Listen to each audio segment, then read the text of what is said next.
조선 중기 시절, 아니, 지금 왜군이 들어오고 있단 말인가? 그러나 왜군들을 맞설 병력이 없었는데, 하지만 신이 혼자 막아보겠사옵니다. 아니, 너가 어떻게 혼자 맞겠단 말이냐? 신에게는 아직 12명의 과부들이 남아있사옵니다. 전기수야담을 찾아주셔서 감사합니다. 구독과 좋아요는 사랑입니다. 이야기 한 판 시작해보겠습니다. 때는 바야흐로 선조 임금 시절, 외놈들이 부산포를 뚫고 파죽지세로 밀고 올라오던 임진년의 어느 날이었습니다. 이야기의 무대는 조선 팔도, 곡창지대라 불리는 전라도, 그 중에서도 첩첩산중 깊은 곳에 자리한 작은 마을이었지요.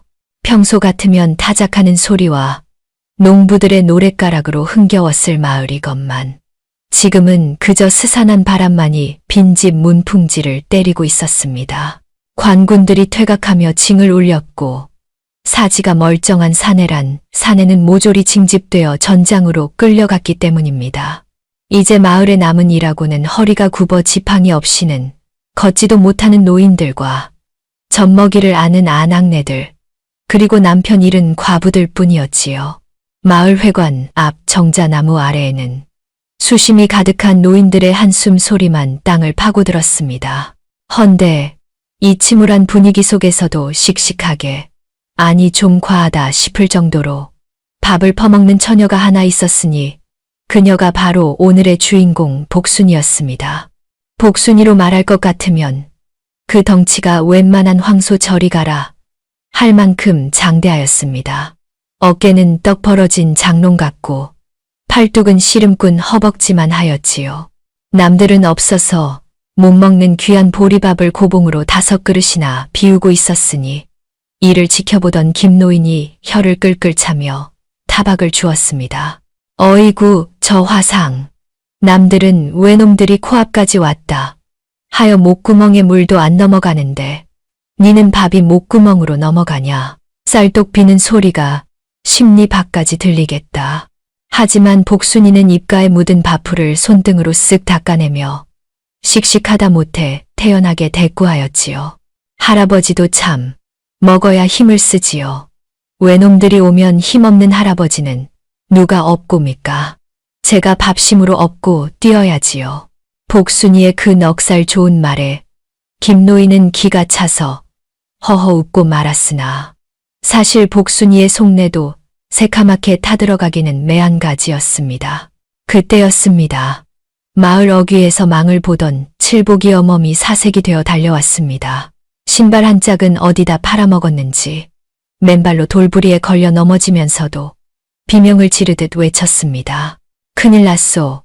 저기 아랫마을까지 외놈들이 들이닥쳤답니다. 관아사또는 이미 보따리 싸서 도망쳤고 우리를 지켜줄 군사는 코빼기도 없답니다. 그 소리는 마치 마른 하늘의 날벼락과도 같았습니다. 정자나무 아래 모여있던 노인들과 아낙네들은 그 자리에 주저앉아 통곡하기 시작했습니다. 나라가 우리를 버렸다는 배신감과 당장 목숨이 경각에 달렸다는 공포가 뒤섞여 아비규환을 이루었지요. 마을 이장댁 며느리가 땅을 치며 울부짖었습니다. 아이고, 이제 우린 다 죽었네. 남정네들도 없는디 우린 누가 지켜준담. 그 옆에 있던 최씨 할멈 또한 하늘을 원망하며 가슴을 쥐어뜯었습니다. 하늘도 무심하시지. 우리 같은 늙은이들을 왜 아직 안 데려가시고 이런 꼴을 보게 한단 말인가. 공포는 전염병처럼 번져나갔습니다. 어떤 이는 짐을 싸야 한다며 집으로 뛰어가고 어떤 이는 넋을 놓고 죽을 날만 기다리고 있었지요. 그 혼란의 도가니 속에서 갑자기 쾅 하는 굉음이 울려 퍼졌습니다. 사람들이 깜짝 놀라 돌아보니 복순이가 먹던 밥상을 주먹으로 내려친 것이었습니다. 그 두꺼운 나무 상판이 쩍하고 갈라져 반으로 쪼개져 있었지요. 복순이는 자리에서 벌떡 일어났습니다. 그녀의 거대한 그림자가 정자나무 그림자보다 더 짙고 웅장하게 마을 사람들을 덮었습니다. 복순이는 호랑이처럼 부리부리한 눈으로 좌중을 둘러보며 우렁차게 외쳤습니다. 다들 그만 징징 짜시오.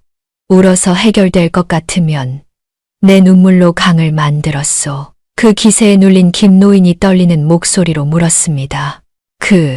그럼 어쩌란 말이냐. 칼든 외놈들이 오는데 우리 같은 늙은이와 여편네들이 뭘 할 수 있겠냐.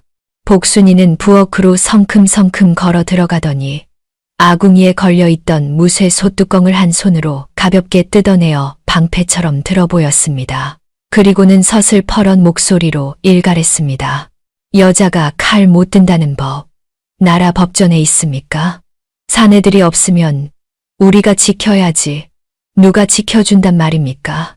복순이의 일갈에 흐느끼던 소리가 뚝 그쳤습니다. 사람들은 멍하니 복순이를 올려다 보았습니다. 복순이는 그들의 눈을 하나하나 맞추며 피를 토하듯 말을 이었습니다. 내 부모, 내 자식입니다. 관군이 도망가면 우리도 도망갑니까? 도망가면 그 다음은요. 산짐승 밥이 되거나 굶어 죽는 것뿐입니다. 이판사판 앉아서 죽느니 싸우다 죽는 게 낫지 않겠습니까? 복순이의 목소리에는 천지를 울리는 기백이 서려 있었습니다. 그때 구석에서 훌쩍이던 젊은 과부 춘심이가 눈물을 훔치며 일어섰습니다. 그녀의 손에는 밭을 매던 호미가 들려 있었지요. 작년 전쟁터에서 남편을 잃은 그녀의 눈에 도끼가 서리기 시작했습니다. 춘심이는 호미를 꽉 쥐어 손가락 마디가 하얗게 질린 채 소리쳤습니다. 복순이 말이 맞소. 내 서방님 죽인 원수놈들인데 내 손으로 한 놈이라도 족치고 죽을라요. 우리도 싸울 수 있다는 걸 보여줍시다. 춘심이의 외침은 불씨가 되어 다른 아낙네들의 가슴에 옮겨 붙었습니다. 자식을 지키려는 어미의 본능, 지아비를 잃은 아내의 분노가 들불처럼 번져나간 것입니다. 아이를 업은 새댁이 부직갱이를 치켜들며 소리쳤습니다. 그래, 내 새끼들 외놈 종으로 만들 수는 없어. 곧이어 다른 아낙들도 헛간으로 달려가며 동조하였지요. 부직갱이라도 들고 싸우자. 우리 집은 우리가 지킨다. 아낙네들은 부엌으로 헛간으로 달려갔습니다. 녹슨 낫, 달고 다른 식칼, 심지어 빨래 방망이까지 손에 잡히는 모든 것이 무기가 되었습니다. 조금 전까지만 해도 공포에 떨며 울던 연약한 여인들이 아니었습니다. 그녀들은 이제 가족을 지키기 위해 이빨을 드러낸 암사자와도 같았지요. 복순이는 솥뚜껑을 고쳐 잡으며 자신을 따르는 이 아줌마 부대를 바라보았습니다. 비록 갑옷 대신 행주 치마를 두르고 창검 대신 호미를 들었으나 그 눈빛만큼은 조선 제1의 장수 못지 않았습니다. 복순이가 솥뚜껑을 하늘 높이 치켜들며 명령했습니다. 자, 다들 따라오시오. 마을 어귀로 가서 외놈들에게 조선 여자가 얼마나 무서운지 아주 뼛속까지 새겨줍시다. 여인들의 함성이 산골짜기를 뒤흔들었습니다. 텅 비어 버림받은 줄 알았던 마을에는 어느새 그 누구도 예상치 못한 최정예 부대가 탄생하고 있었으니 과연 이들의 무모해 보이는 도전이 어떤 결말을 맺게 될런지요. 복순이의 호령이 떨어지기가 무섭게 평화롭던 마을 회관 앞마당은 순식간에 살벌한 대장간으로 변하고 말았습니다. 아낙네들은 집집마다 있는 숫돌을 꺼내어 녹슨 식칼과 낫을 갈기 시작했습니다. 숫돌의 쇠가 갈리는 섬뜩한 마찰음이 산골짜기를 메우니 듣는 이의 오금이 저릴 지경이었지요. 평소에는 나무를 캐던 홈이었고 아이들 밥을 짓던 부엌칼이었으나 가족을 지키겠다는 도끼가 서리자 그 어떤 명검보다도 날카롭게 빛나기 시작했습니다.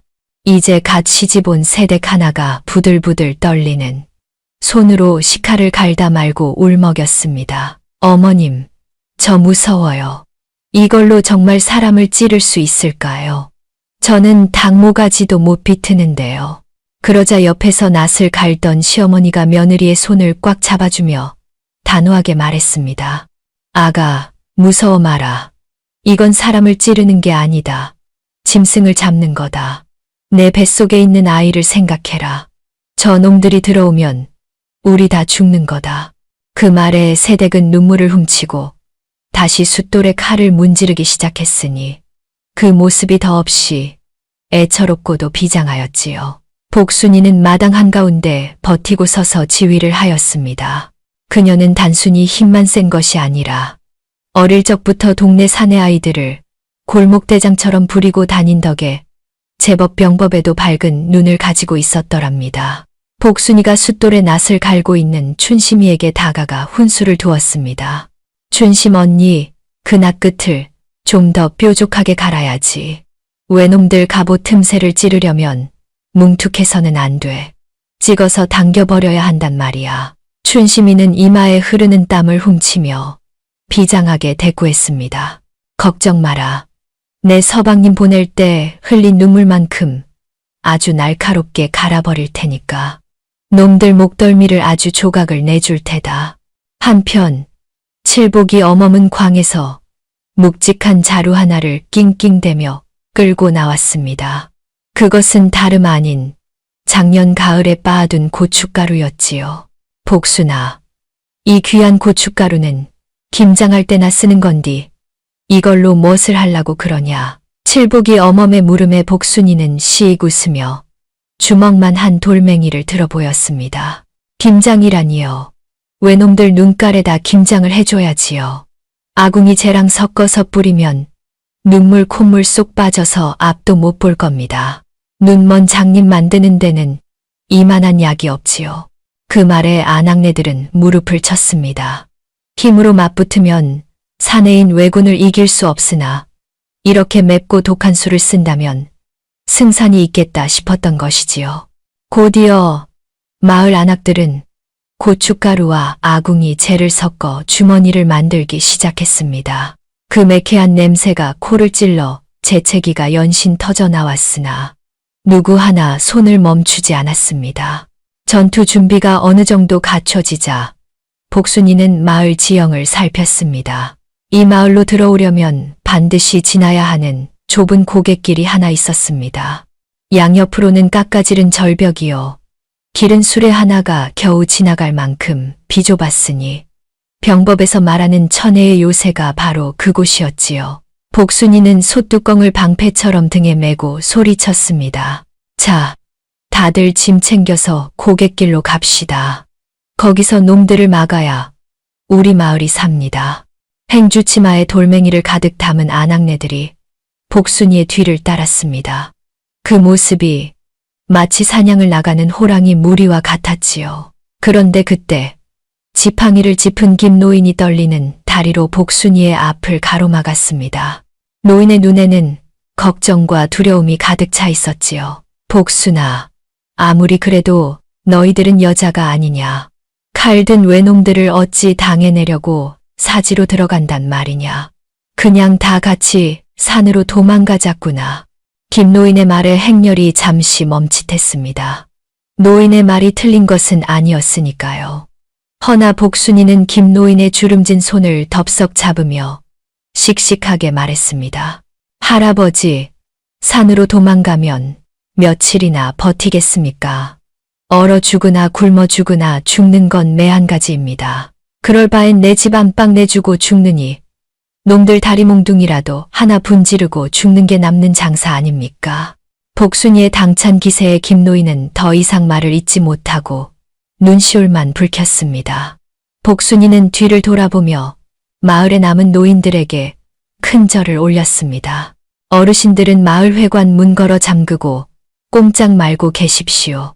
저희가 저 고개 너머로 놈들 시체를 산처럼 쌓아 놓을 테니 나중에 구경이나 나오시지요. 그 길로 여인 부대는 뒤도 돌아보지 않고 고갯길로 향했습니다. 마을 어귀 고갯길에 도착하자 해는 뉘엿뉘엿 넘어가고 있었습니다. 어둠이 깔리기 시작한 산길은 스산하기 그지없었으나 복순이는 쉴 틈을 주지 않았습니다. 춘심 언니는 저쪽 바위 뒤에 숨어서 고춧가루 주머니를 준비해 칠복이 엄마는 솥단지 걸어 물 끓여야지. 복순이의 지시에 따라 일사불란하게 진지가 구축되었습니다. 길목 가장 좁은 곳에는 가시덤불을 쌓아 울타리를 만들고 바위 위에는 집채만한 맷돌과 돌덩이들을 올려두었습니다. 그리고 가장 치명적인 무기, 바로 인분 섞인 거름물이 준비되었습니다. 복순이는 밭에 뿌리려 모아둔 거름통을 통째로 가져와 솥에 붓고 장작불을 지폈습니다. 이것이 끓으면 그 악취는 물론이거니와 피부에 닿는 순간 살이 썩어 들어가는 무시무시한 독극물이 되는 법이지요. 구수하다 못해 코가 썩을 듯한 지독한 악취가 진동을 하였으나 아낙네들은 코를 싸주면서도 묵묵히 불을 지폈습니다. 코를 막은 새댁이 울상인 얼굴로 투덜거렸습니다. 우에, 복순 언니, 냄새가 너무 지독해요. 외놈들이 오기도 전에 우리가 먼저 코가 썩어서 죽겠어요. 복순이는 아궁이에 장작을 더 밀어넣으며 껄껄 웃었습니다. 걱정 마라. 외놈들에게는 이 냄새가 저승사자, 방귀 냄새보다 더 무서운 향기가 될 테니까. 놈들 얼굴에 이 뜨거운 국물을 한 바가지씩 대접해 줘야지 않겠냐. 어느덧 완전히 해가 지고 차가운 달빛만이 고갯길을 비추고 있었습니다. 풀벌레 소리조차 숨을 죽인 적막 속에서 복순이는 솥뚜껑을 꽉 움켜쥐었습니다. 저 멀리 산 아래에서 횃불 무리가 어지럽게 움직이는 것이 보였기 때문입니다. 마침내 바람을 타고 외놈들의 웅성거리는 소리와 쇠붙이가 부딪히는 소리가 들려오기 시작했습니다. 복순이는 바위 뒤에 숨은 아낙네들에게 낮은 목소리로 신호를 보냈습니다. 왔다. 다들 숨소리 죽이고 기다려. 놈들이 코앞까지 올 때까지 절대 들키면 안 된다. 심장이 터질 듯 쿵쾅거렸으나 여인들은 입술을 깨물며 호미 자루를 고쳐 잡았습니다. 어둠 속에서 번뜩이는 횃불 불빛이 점점 더 가까이, 더 크게 다가오고 있었습니다.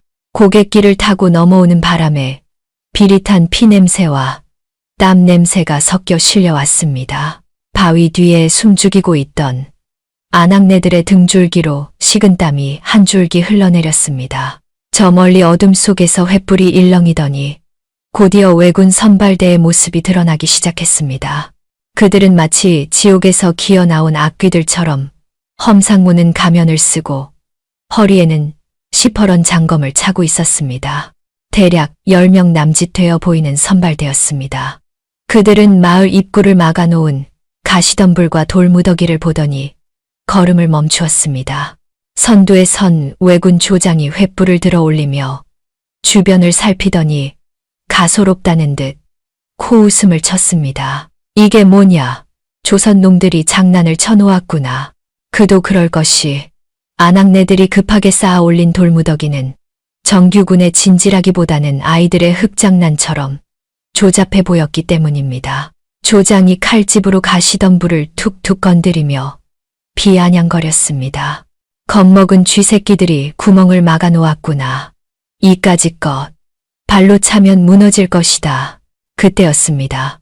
바위 틈새로 춘심이의 치마자락이 살짝 삐져나온 것을 눈치 빠른 왜군 병사 하나가 발견했습니다. 그는 음흉한 미소를 지으며 조장에게 속삭였습니다. 조장님, 저기를 보십시오. 쥐새끼가 아니라 암컷 냄새가 납니다. 조장의 눈이 번들거렸습니다. 전쟁터에서 여자를 만나는 것만큼 그들에게 즐거운 유희는 없었으니까요. 조장은 혀를 날름거리며 큰 소리로 외쳤습니다. 오라, 이 마을에는 계집들이 숨어 있었구나. 오늘 밤은 심심하지 않겠어. 얘들아, 쥐 잡듯이 뒤져서 끌고 나와라. 왜군들은 킬킬거리며 무방비 상태로 가시덤불을 넘어오려 했습니다. 그들의 눈에는 살기 대신 탐욕과 방심만이 가득 차 있었지요. 바로 그 순간이었습니다. 어둠 속에 웅크리고 있던 호랑이, 복순이의 눈이 번쩍 뜨였습니다. 지금이다. 놈들에게 조선의 매운맛을 보여줘라. 복순이의 우렁찬 고함이 신호탄이 되었습니다. 가장 먼저 떨어진 것은 하늘이 내린 벼락, 아니 맷돌이었습니다. 절벽 위에서 대기하고 있던 힘센 아낙네들이 밧줄을 끈차 집채만 한 바위와 맷돌이 천지를 울리는 굉음을 내며 비탈을 굴러내려 갔습니다. 앞장서서 덤불을 넘던 왜군 둘이 비명 한 번 제대로 지르지 못하고 맷돌에 깔려버렸습니다. 뼈가 으스러지는 끔찍한 소리가 고갯길에 울려 퍼졌지요. 갑작스러운 낙석 공격에 왜군들이 혼비백산하여 우왕좌왕하는 사이 2차 공격이 시작되었습니다. 뿌려라! 눈가를 아주 뽑아버려! 복순이의 외침과 함께 바위 뒤에 숨어있던 춘심이와 아낙네들이 일제히 몸을 일으켰습니다. 그녀들의 손에는 아까 만들어둔 고춧가루 재주머니가 들려 있었지요. 에잇! 먹어라 이놈들아! 수십 개의 주머니가 왜군들의 머리 위로 날아들었습니다. 주머니가 땅에 떨어지고 칼에 찢기자 그 안에 들어있던 고운 고춧가루와 아궁이 채가 폭탄처럼 터져나와 사방으로 퍼졌습니다. 순식간에 고갯길은 불꽃 부연 안개로 뒤덮였습니다. 선두에 있던 왜군 병사가 눈을 감싸쥐며 비명을 질렀습니다. 캐액, 컥, 내 눈, 앞이 안 보인다. 그 옆에 있던 병사 또한 기침을 토하며 고래고래 소리쳤지요. 이게 뭐야? 독가스냐? 숨을 못 쉬겠다. 왜군들은 바닥을 뒹굴었습니다. 조선의 청양고추가 얼마나 독한지 그 매운 가루가 눈과 코, 입으로 파고드니 숨조차 쉴 수 없는 고통이 밀려왔던 것입니다. 눈물 콧물을 쏟으며 기침을 해대는 꼴이 영락없는 병든 닭 같았지요. 하지만 진짜 지옥은 이제부터였습니다. 복순이는 아궁이 위에서 펄펄 끓고 있던 가마솥에 뚜껑을 열어젖히며 외쳤습니다. 언니들, 육수 부어줍시다. 지옥의 유황불 냄새보다 더한 썩은 내가 진동하는 누런 김이 솟아올랐습니다. 바로 인분과 거름을 섞어 끓인 일명 똥물 지옥탕이었습니다. 복순이와 힘 좋은 안악셋이 달라붙어 가마솥을 기울였습니다. 뜨거운 맛 좀 봐라. 펄펄 끓는 거름물이 비탈길을 타고 왜군들을 향해 폭포수처럼 쏟아져 내렸습니다.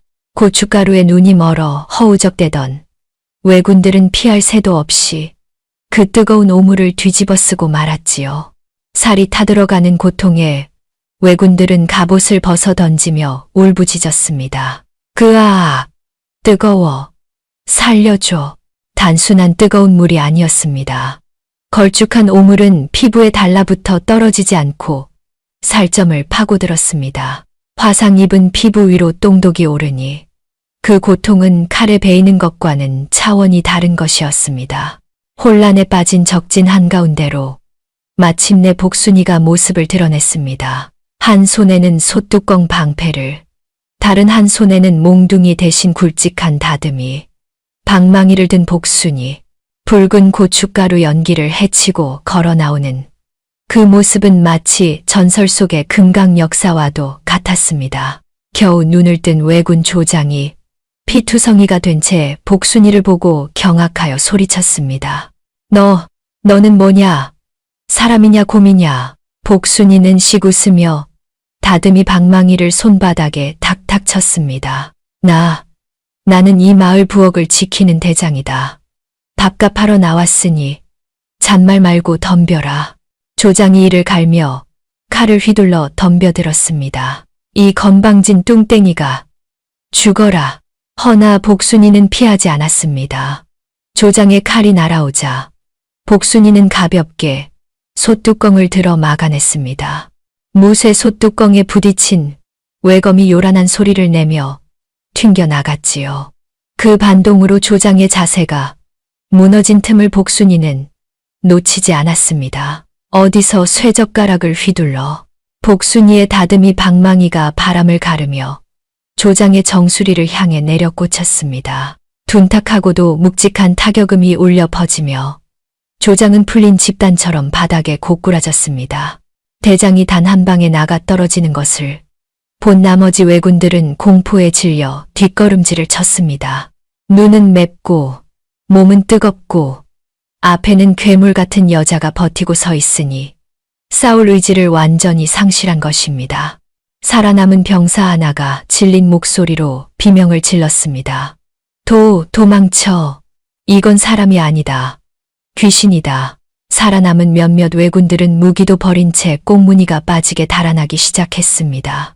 복순이는 도망가는 놈들의 뒤통수에 대고 소리쳤습니다. 가서 너희 대장한테 전해라. 여기 조선의 여장군이 밥숟가락 들고 기다린다고. 왜군들이 시야에서 사라지자 바위 뒤에 숨어있던 아낙네들이 하나둘 환호성을 지르며 뛰쳐나왔습니다. 와, 우리가 이겼다. 놈들이 도망갔어. 복순아, 네가 대장을 때려잡았다. 서로 얼싸안고 펄쩍펄쩍 뛰는 여인들의 얼굴에는 그을음과 고춧가루가 묻어 있었으나 그 표정만큼은 개선 장군보다 더 환하게 빛나고 있었습니다. 하지만 복순이는 웃지 않았습니다.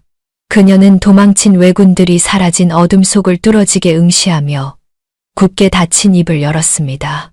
아직 좋아하긴 일러요. 저놈들은 정찰병에 불과해요. 이제 곧 진짜 백이들이 몰려올 겁니다. 복순이의 말에 아낙네들의 환호성이 잦아들었습니다. 그렇습니다. 이것은 고작 시작에 불과했습니다. 독이 바짝 오른 본대가 이 치욕을 갚기 위해 몰려올 것이 자명했기 때문입니다. 복순이는 피 묻은 다듬이 방망이를 꽉 쥐며 결의에 찬 눈빛으로 말했습니다. 다들 정신 바짝 차리시오. 이제부터가 진짜 전쟁입니다.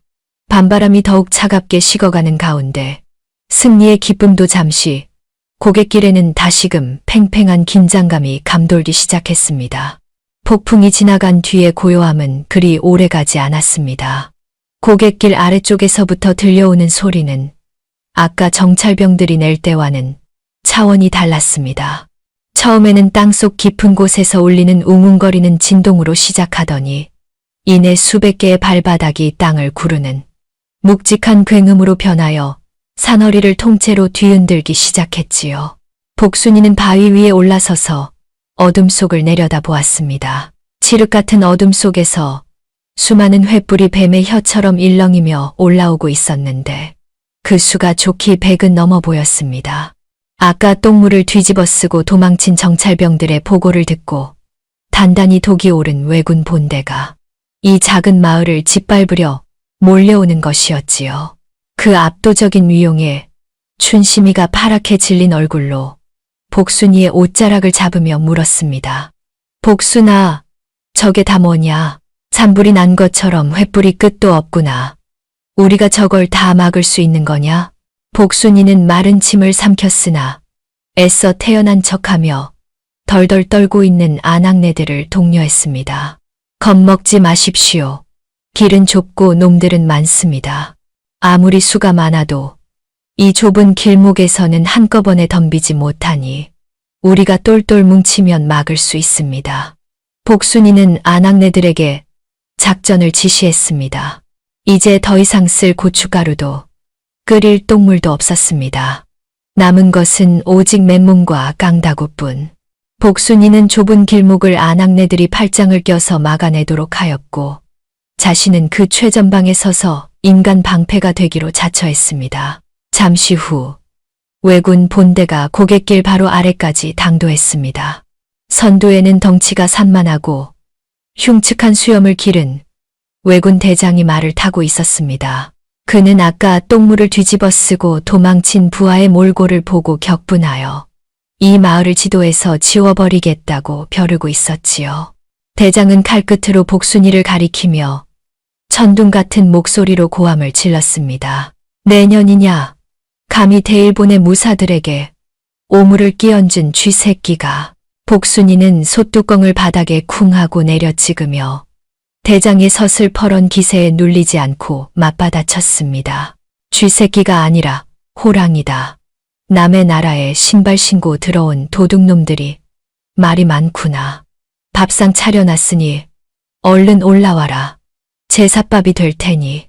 복순이의 도발에 대장의 얼굴이 불그락불그락해졌습니다. 그는 더 이상 볼 것도 없다는 듯 칼을 허공에 휘두르며 공격 명령을 내렸습니다. 저 건방진 계집들을 모조리 베어버려라. 한 놈도 살려두지 마라.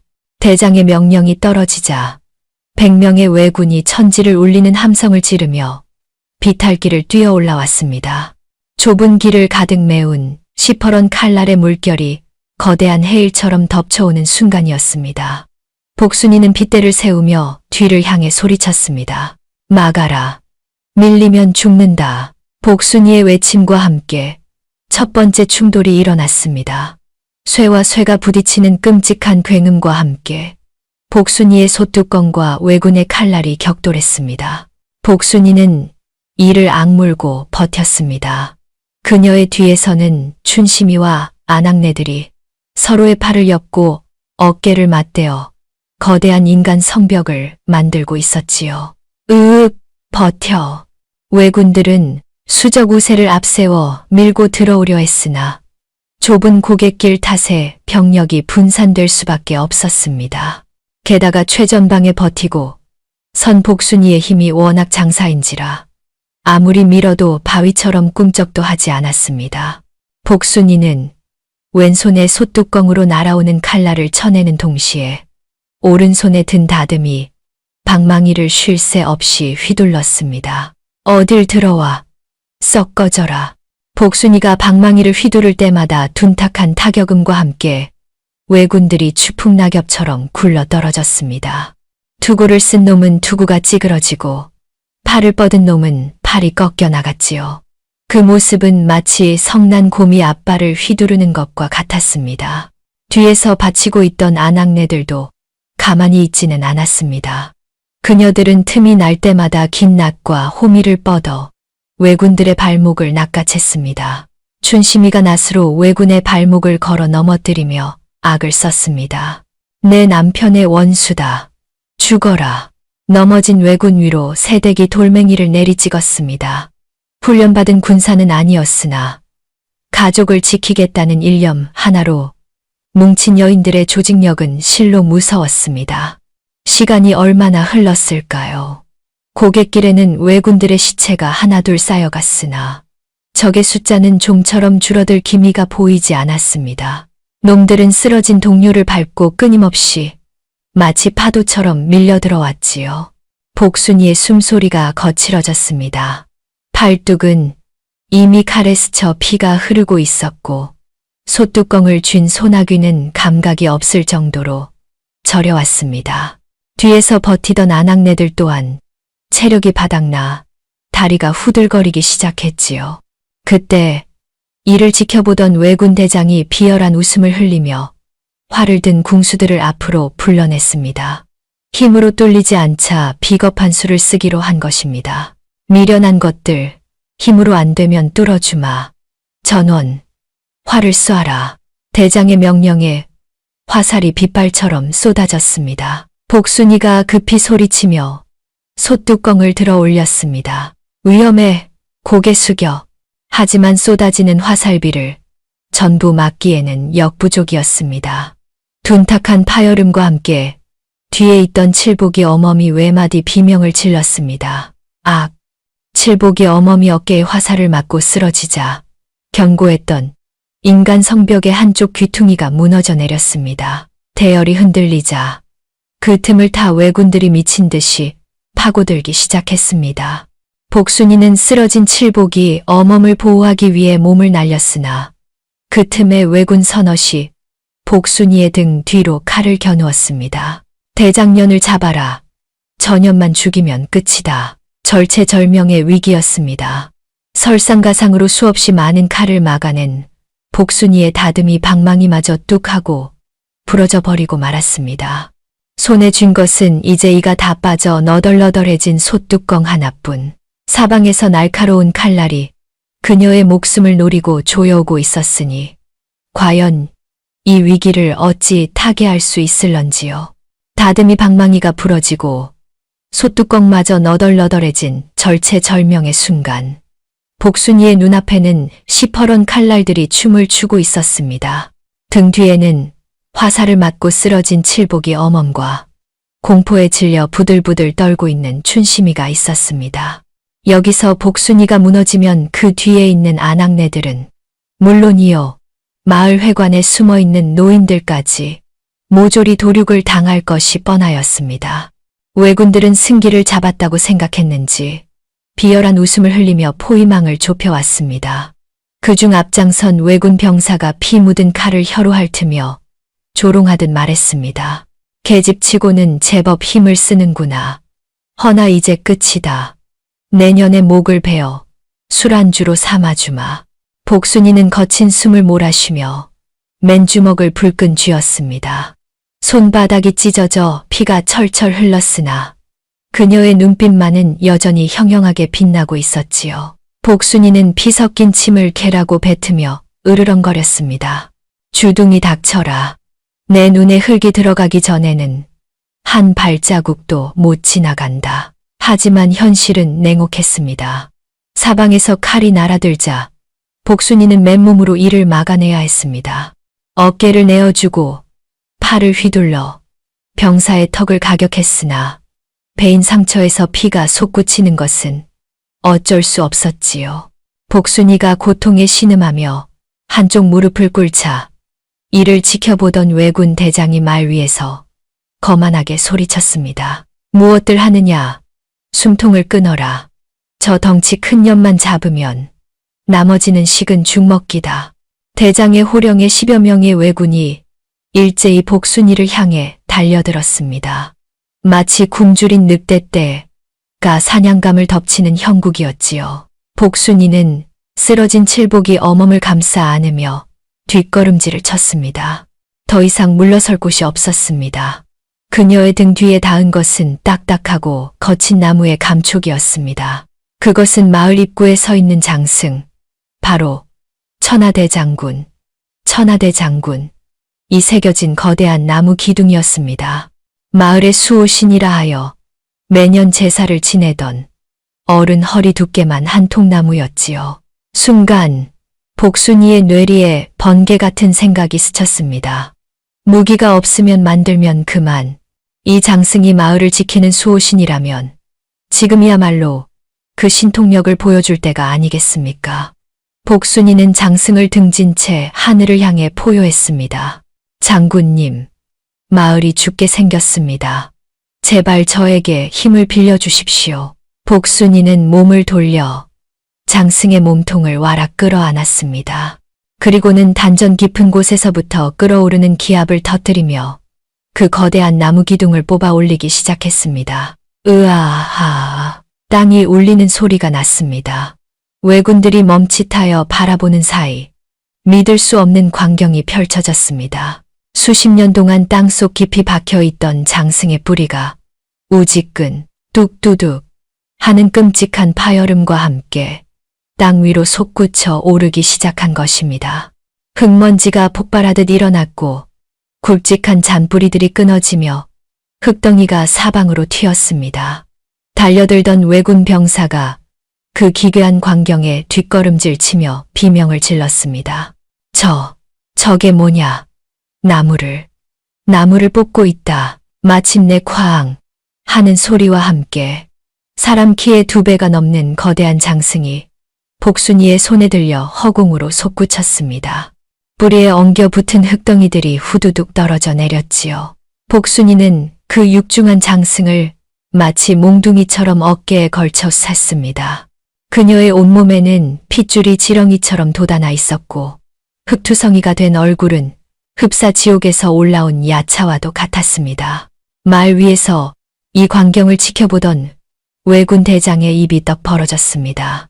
그는 자신이 보고 있는 것을 믿을 수가 없어 덜덜 떨며 중얼거렸습니다. 이럴 수가. 말도 안 돼. 인간이 어찌 저런 힘을 낸단 말이냐. 복순이는 장승을 고쳐 잡으며 왜군들을 노려보았습니다. 그 눈빛의 서린 살기는 아까와는 비교조차 할 수 없을 만큼 압도적이었습니다. 내 무기가 부러졌다고 좋아했느냐. 자, 이제 진짜 무기가 생겼으니 어디 한번 버텨보거라.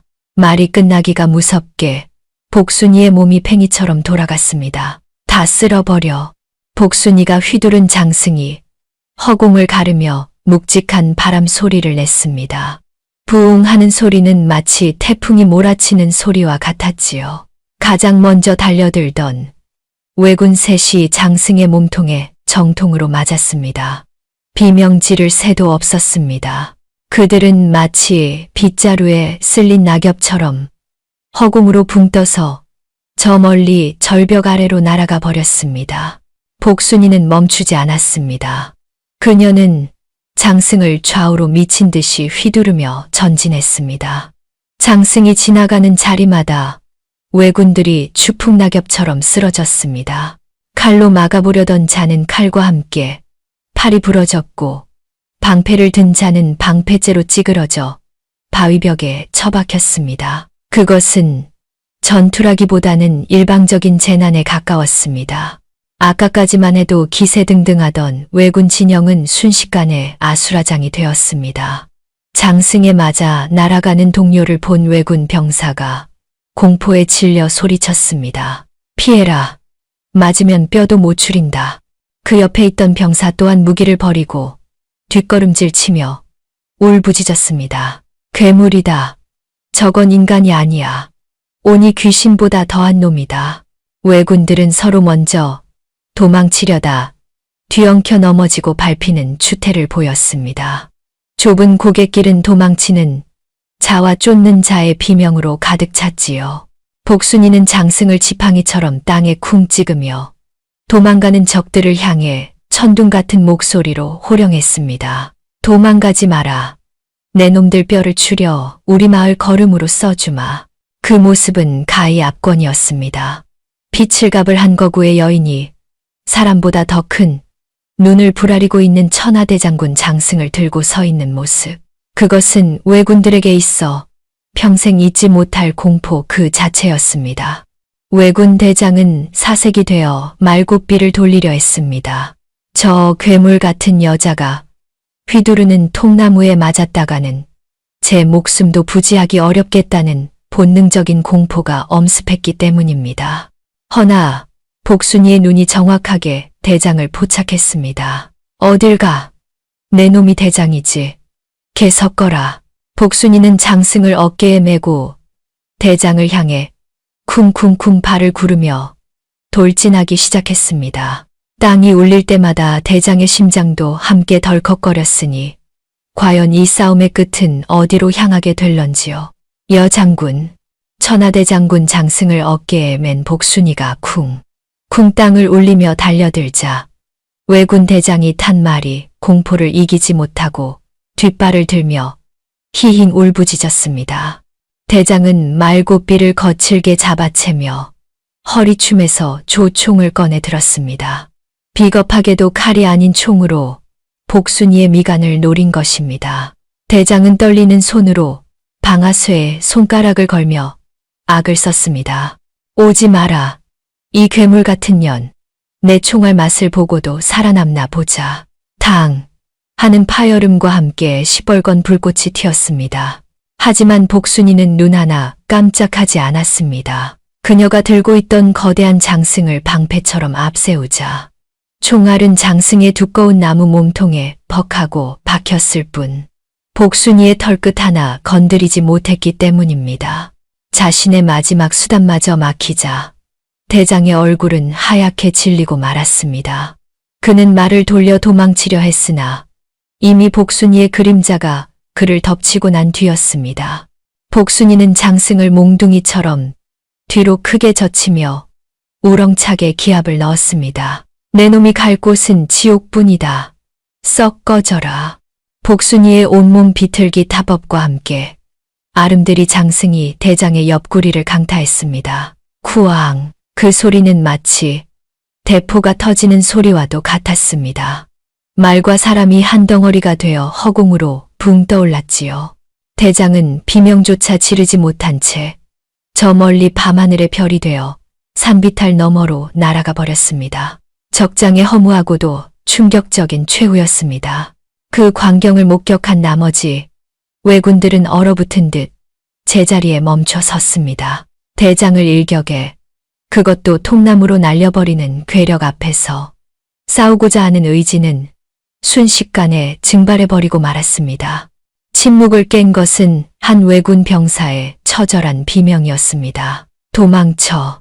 저건 인간이 아니다. 산신령이 노했다. 누군가 무기를 버리고 등을 돌리자 그것은 신호탄이 되어 걷잡을 수 없는 도주로 이어졌습니다. 옆에 있던 병사 또한 울부짖으며 내달리기 시작했지요. 살려줘. 엄마, 밀지 마. 내가 먼저 갈 거야. 100명의 왜군. 아니 이제는 반도 남지 않은 패잔병들은 서로 먼저 살겠다고 아우성치며 비탈길을 굴러내려갔습니다. 그들은 갑옷도 벗어 던지고 칼도 버린 채 오직 살기 위해 네 발로 기어 도망쳤습니다. 복순이는 장승을 땅에 쿵 내려놓으며 도망가는 적들의 꽁무니에 대고 마지막 호령을 내렸습니다. 다시는 조선 땅에 발도 들이지 마라. 그땐 이 장승으로 뼈와 살을 분리해 줄 테니. 산울림처럼 퍼지는 복순이의 목소리에 왜군들은 뒤도 돌아보지 않고 어둠 속으로 사라졌습니다. 마침내 길고 길었던 밤의 전투가 끝이 난 것입니다. 적들이 모두 사라지자 고갯길에는 다시금 적막이 찾아왔습니다. 달빛 아래 드러난 현장은 처참하기 그지없었습니다. 부서진 솥뚜껑, 깨진 맷돌, 그리고 곳곳에 널브러진 왜군들의 시체. 그 아수라장 한가운데 복순이가 거친 숨을 몰아쉬며 서 있었습니다. 긴장이 풀린 탓일까요? 복순이의 다리가 후들거리더니 이내 그 거대한 몸집이 털썩하고 바닥에 주저앉았습니다. 그녀의 손바닥은 찢어져 피범벅이었고 어깨와 등에도 칼에 베인 상처가 수두룩했습니다. 바위 뒤에 숨어있던 춘심이와 아낙네들이 울며불며 뛰쳐나왔습니다. 복순아, 괜찮냐? 아이고, 이 피 좀 봐. 춘심이가 자신의 치마폭을 찢어 복순이의 상처를 감싸주었습니다. 복순이는 걱정하는 춘심이를 보며 희미하게 웃어 보였지요. 언니, 나 배고파. 밥 좀 줘. 그 말에 아낙네들은 왈칵 눈물을 쏟으면서도 안도의 웃음을 터뜨렸습니다. 그래. 우리 장군님 밥 해줘야지. 쌀독을 다 털어서라도 배 터지게 해줄게. 하지만 승리의 기쁨도 잠시 곳곳에서 오열하는 소리가 들려왔습니다. 어멈, 정신 좀 차려봐. 어멈, 화살을 맞고 쓰러졌던 칠복이 어멈이 끝내 숨을 거둔 것입니다. 새댁은 다리에 칼을 맞아 피를 흘리고 있었고 김노인은 부서진 지팡이를 쥐고 멍하니 앉아 있었지요. 복순이는 칠복이 어멈의 시신 앞으로 기어가 그녀의 손을 잡았습니다. 거칠고 투박한 손, 평생 바틸만 하다가 마지막 순간에는 호미를 들고 나라를 지키다 간 이름 없는 영웅의 손이었습니다. 복순이는 칠복이 어멈의 눈을 감겨주며 피 섞인 눈물을 흘렸습니다. 아지매, 보세요. 우리가 이겼어요. 놈들을 다 쫓아냈어요. 이제 칠복이도 마을도 안전하니까 편히 가세요. 그날 밤 마을 사람들은 칠복이 어멈을 양지 바른 곳에 묻어주었습니다. 승전의 북소리 대신 구슬픈 곡소리가 산골짜기를 메웠으나 그 울음소리에는 슬픔만이 아닌 뜨거운 자부심이 서려 있었습니다. 날이 밝자 기적 같은 소문은 바람을 타고 사방으로 퍼져나갔습니다. 관군도 도망친 자리를 지켜낸 여인들의 이야기는 입에서 입으로 전해지며 전설이 되어갔습니다. 남겨진 사람들은 서로의 상처를 보듬으며 다시 일어섰습니다. 비록 상처투성이지만 그들의 눈빛은 더 이상 겁에 질린 패자들의 것이 아니었습니다. 제 힘으로 집을 지켜낸 승리자들의 긍지가 그 작은 마을을 단단하게 감싸고 있었습니다. 어느덧 지루하고 참혹했던 전쟁의 불길이 잡히고 계절은 2번이나 바뀌어 평화가 찾아왔습니다. 조선 팔도 곳곳에서는 승전보와 함께 숨은 영웅들의 무용담이 전설처럼 떠돌았는데 그 중에서도 가장 기이하고 믿기 힘든 소문 하나가 바람을 타고 한양도성 임금님이 계신 궁궐에까지 흘러들어갔습니다. 어전 회의가 열리던 편전에서 한 신하가 임금에게 상소를 올렸습니다. 전하, 전라도 어느 산골 마을에 기이한 소문이 돌고 있사옵니다. 아낙네들이 힘을 합쳐 외적 100명을 물리쳤다 하는데 그 우두머리가 되는 처녀 장수는 맨손으로 천하대장군 장승을 뽑아 적장을 날려버렸다 하옵니다. 그 말을 들은 임금은 붓을 멈추고 허허 웃음을 터뜨렸습니다. 장승을 뽑아 휘둘렀다니 백성들의 입소문이 과장이 심하구나. 허나 관군도 없이 마을을 지켜냈다니 그 기백만큼은 가상하지 않으냐. 임금은 잠시 생각에 잠기더니 옆에 있던 젊은 관리 박문수에게 하명했습니다. 박어사는 듣거라. 그대는 지금 즉시 암행어사 신분으로 내려가 그 소문의 진상을 파악하라. 만약 그들이 진짜 공을 세웠다면 내 친히 큰 상을 내릴 것이다. 박어사는 임금의 명을 받들어 즉시 보찜을 쌌습니다. 그는 한양을 떠나 꼬박 보름을 걸어 소문의 진원지인 전라도 산골 마을에 당도하였습니다. 마을 입구에 들어선 박어사는 가장 먼저 기이한 광경을 목격했습니다. 마을을 지키는 장승, 천하대장군이 서 있어야 할 자리에 땅이 파헤쳐진 흔적이 역력했고 장승은 뿌리 부분에 흙이 덕지덕지 붙은 채 삐딱하게 다시 심어져 있었기 때문입니다. 박어사는 장승을 어루만지며 혼잣말을 중얼거렸습니다. 소문이 거짓은 아닌 모양이구나. 사람 힘으로 뽑힌 흔적이 역력해. 도대체 어떤 장사기에 이런 괴력을 쓴단 말인가. 박어사는 기대감에 부풀어 마을 안으로 들어갔습니다. 그의 머릿속에는 구릿빛 피부에 근육이 울퉁불퉁하고 수염이 덥수룩한 산적 같은 사내 대장부의 모습이 그려져 있었습니다. 마을 회관 앞 정자나무 아래에는 지난 전쟁 때 살아남은 김노인이 햇볕을 쬐고 있었습니다. 박어사는 나그네인 척 가장하여 김노인에게 다가가 물었습니다. 어르신, 지나가던 과객이 옵니다. 듣자 하니 이 마을에 외놈 100명을 때려잡은 천하장사 장군님이 계시다던데 그분을 좀 뵐 수 있겠습니까? 김노인은 박어사를 위아래로 훑어보더니 곰방대를 탁탁 털며 대답했습니다. 장군님, 우리 복순이 찾는구만. 저기 저 집 마당으로 가보시오. 지금 한창 새참 먹을 때니 건드리지 말고 조용히 가보시오. 박어사는 김노인이 가리킨 허름한 초가집으로 조심스럽게 발걸음을 옮겼습니다. 복순이라. 이름은 촌스러우나 필시 숨은 고수임이 분명하다. 박어사는 살인문 틈으로 마당을 훔쳐보았습니다. 그리고 그 순간 그는 자신의 눈을 의심하며 입을 딱 벌리고 말았습니다. 마당 평상에는 그의 상상 속에 있던 수염난 장수 대신 덩치가 집채만한 처녀가 앉아 있었기 때문입니다. 그녀, 복순이는 세숫대야만 한 큰 양푼을 끌어안고 밥을 먹고 있었습니다. 아니, 먹는다는 표현보다는 퍼넣는다는 표현이 어울릴 지경이었지요. 숟가락 대신 나무 주걱으로 밥을 푹 퍼서 입으로 가져가는데 볼이 터질 듯 오물거리는 모습이 실로 장관이었습니다. 박어사는 그 엄청난 먹성에 압도되어 마른 침을 꿀꺽 삼켰습니다. 세상에, 저게 사람인가 곰인가. 밥그릇 쌓인 것 좀 보게. 복순이의 옆에는 이미 깨끗하게 비운 밥그릇이 4개나 쌓여 있었고 지금 먹고 있는 것이 5그릇째였습니다. 그녀는 밥알 하나 남기지 않고 싹싹 긁어먹더니 김치 국물까지 후루룩 마시고는 꺽 하고 우렁찬 트림을 내뱉었습니다. 그 소리가 어찌나 큰지 지붕 위에 앉아있던 참새들이 놀라 푸드덕 날아갈 정도였지요. 박어사는 충격을 추스르고 헛기침을 하며 살인문을 열고 들어갔습니다. 에헴, 이리 오너라.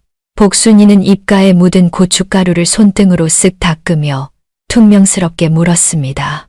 누구유? 밥때는 개도 안 건드린다는데. 박어사는 품에서 마패를 꺼내어 번쩍 들어 보였습니다. 햇살을 받아 마패가 번쩍이자 복순이는 눈을 동그랗게 떴습니다. 나는 한양에서 내려온 암행어사 박문수다. 네가 바로 외적을 물리치고 장승을 뽑았다는 그 장수냐? 어사라는 말에 복순이는 놀라서 자리에서 벌떡 일어났습니다.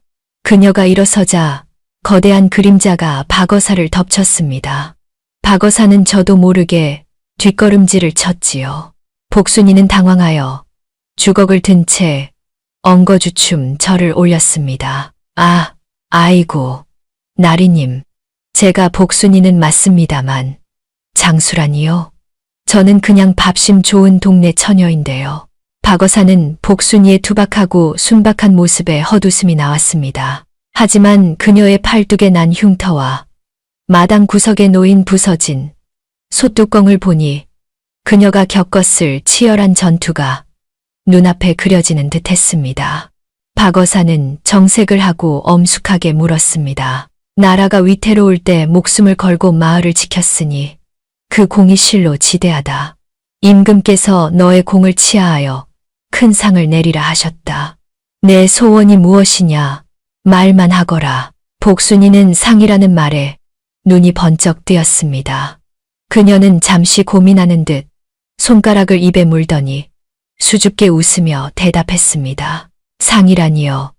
저는 그냥 우리 마을 사람들 배 안 냈고 저도 쌀밥 실컷 먹으며 사는 게 소원인데요. 그리고 우리 칠복이 어멈 제사상에 올릴 좋은 고기 한 근이면 족합니다요. 박어사는 가슴이 뭉클해졌습니다. 벼슬을 달라는 것도 아니요. 금은 보화를 달라는 것도 아닌 그저 배불리 먹고 이웃을 챙기는 것이 소원이라니. 이 얼마나 순박하고 충직한 백성의 모습입니까? 박어사는 고개를 끄덕이며 호탕하게 웃었습니다. 허허, 그깟 쌀밥이야 얼마든지 주마. 내 너를 한양으로 데려가 임금님을 뵙게 할 터이니 채비를 하거라. 복순이는 한양 구경을 시켜준다는 말에 뜰듯이 기뻐하며 소리쳤습니다. 정말입니까? 야오, 한양 가면 임금님이 고기 반찬도 주시나며? 박어사는 껄껄 웃으며 복순이의 어깨를 두드려 주었습니다. 그리하여 전라도 산골의 뚱녀 장군 복순이는 어사를 따라 한양길에 오르게 되었습니다. 마을 사람들은 꽹과리를 치며 복순이를 배웅했고 복순이는 보찜에 숟가락 하나를 챙겨 넣고 씩씩하게 발걸음을 옮겼습니다. 과연 구중궁궐 깊은 곳에 계신 임금님은 이 밥심 좋은 여장군을 보고 어떤 표정을 지으실지, 그리고 그녀에게 어떤 기상천외한 벼슬을 내리실지 사뭇 기대가 되지 않으십니까? 드디어 복순이가 박어사를 따라 구중궁궐 대궐문을 넘어섰습니다. 태어나서 처음 보는 으리으리한 기와집들과 붉은 관복을 입은 신하들이 즐비하게 늘어선 모습에 복순이는 기가 죽어 어깨를 잔뜩 움츠렸습니다. 그녀는 마치 고래 뱃속에 들어온 새우처럼 박어사의 뒷공무니만 졸졸 따라갔지요. 마침내 임금님이 계신 편전 앞에 당도하자 내관이 카랑카랑한 목소리로 외쳤습니다. 전라도의 의병장, 복순이 들라하라. 복순이는 엉겁결에 문지방을 넘다 걸려 넘어질 뻔하며 어전으로 들어섰습니다. 용상에 앉아있던 임금, 선조는 눈앞에 나타난 거대한 체구의 여인을 보고 눈을 휘둥그레 떴습니다. 과연 장군감이로구나. 네가 바로 외적 100명을 물리쳤다는 그 처녀더냐. 복순이는 납작 엎드려 동네 어르신들께 배운 대로 땅에 코를 박고 대답했습니다. 예, 전하. 지가 복순이구만요. 임금 곁에 있던 늙은 대신 하나가 헛기침을 하며 핀잔을 주었습니다. 전하 앞이다. 말 조심하거라. 헌데 계집의 몸으로 어찌 무서운 외적들과 맞서 싸울 생각을 하였느냐. 관군도 도망친 마당에 숨어 있었다면 목숨은 부지했을 터인데 그 말에는 여자가 나서서 뭘 했겠느냐는 비웃음이 섞여 있었습니다. 복순이는 고개를 들어 대신을 빤히 쳐다보았습니다. 총구석에서 밥만 축 내던 무식한 처녀였으나 그녀의 눈빛만큼은 그 어떤 장수보다도 맑고 올곧았지요. 복순이는 주먹을 불끈 쥐고 또박또박 입을 열었습니다. 나리님, 내 나라 내 집을 내가 지키는 게 잘못된 일입니까? 대신이 당황하여 말을 더듬었습니다. 뭐라? 복순이는 용기를 내어 임금을 바라보며 말을 이었습니다. 남정네들만 전장에 나서서 싸우라는 법이 어디 있습니까? 칼들 힘 있으면 싸우는 것이고 없으면 이빨로라도 물어뜯어야지요. 나라님들이 우리를 버리고 갔어도 우리는 이 땅을 버릴 수가 없었습니다. 내 부모가 있고 내 이웃이 있는데 어찌 도망을 갑니까? 편전 안은 물을 끼얹은 듯 조용해졌습니다. 복순이의 투박하지만 진심 어린 항변에 도망쳤던 관군들을 떠올린 신하들은 부끄러움에 고개를 들 수 없었지요. 복순이는 눈시울을 붉히며 말을 맺었습니다. 죽고자 하면 살고 살고자 하면 죽는다는 필사즉생, 필생즉사라는 말이 있다 들었습니다. 저는 그저 그 마음 하나로 소뚜껑을 들었을 뿐입니다. 여자라고 나라 사랑하는 마음이 사내들보다 작겠습니까? 임금은 크게 감동하여 무릎을 탁 쳤습니다. 옳거니 내 말이 100번 옳다. 내 부끄러워 얼굴을 들 수가 없구나. 너야말로 진정한 조선의 장군이다. 임금은 복순이를 기특하게 여기며 온화한 미소를 지었습니다. 내 너의 공을 높이 사서 큰 상을 내리고 싶구나. 원하는 것이 있으면 무엇이든 말해보거라. 금은 보화를 주랴. 아니면 고래등 같은 기와 집을 주랴. 모든 신하가 복순이의 입을 주시했습니다. 평생 흙 파먹고 살던 시골 처녀가 떼돈을 달라 할지 벼슬을 달라 할지 궁금했기 때문입니다. 복순이는 잠시 뜸을 들이더니 조심스럽게 입을 열었습니다. 전하, 정말 아무거나 말해도 됩니까요? 그럼 과인은 시건을 하지 않는다. 복순이는 옷소매로 눈물을 훔치며 떨리는 목소리로 말했습니다. 그럼 돼지고기 한 근만 주십시오. 임금과 신하들은 귀를 의심했습니다. 금은 보화를 마다하고 고작 고기 한 근이라니요. 임금이 의아하여 되물었습니다. 고기, 배가 고파서 그러느냐? 원한다면 소 한 마리인들 못 주겠느냐? 복순이는 고개를 세차게 저으며 울먹였습니다. 아닙니다요. 제 배 채우려는 게 아닙니다. 외놈들이 쏜 화살에 맞아 죽은 칠복이 어멈. 그 아짐의 제사상에 올릴 고기가 필요해서 그럽니다.